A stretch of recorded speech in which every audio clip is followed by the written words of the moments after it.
திருப்பூர் மாவட்டம் பல்லடத்தில் முதல் கணவனுடன் பேசியதால் ஆத்திரமடைந்த இரண்டாவது கணவன் மனைவியின் கழுத்தை பிளேடால் அறுத்துவிட்டு தப்பி ஓடியிருக்கிறார். திடுக்கிடும் சம்பவத்தின் பின்னணி என்ன?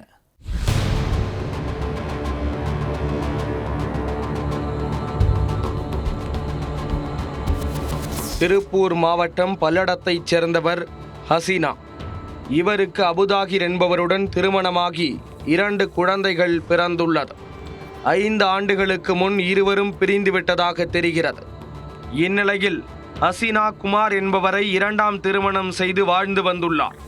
கடந்த 2 மாதங்களாக இருவருக்கும் இடையே கருத்து வேறுபாடு ஏற்பட்டு பிரிந்து வாழ்ந்து வந்துள்ளனர்.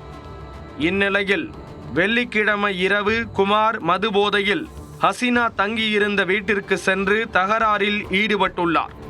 இருவருக்கும் இடையே வாக்குவாதம் முற்றிய நிலையில் ஒரு கட்டத்தில் ஆத்திரமடைந்த குமார் கையில் வைத்திருந்த பிளேடால் ஹசீனாவின் கழுத்தை அறுத்துவிட்டு அங்கிருந்து தப்பிச் சென்று விட்டார்.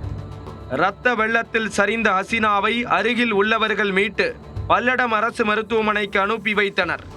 அங்கு முதலுதவி சிகிச்சை அளிக்கப்பட்டு மேல் சிகிச்சைக்காக திருப்பூர் அரசு மருத்துவக் கல்லூரி மருத்துவமனைக்கு அனுப்பி வைத்தனர்.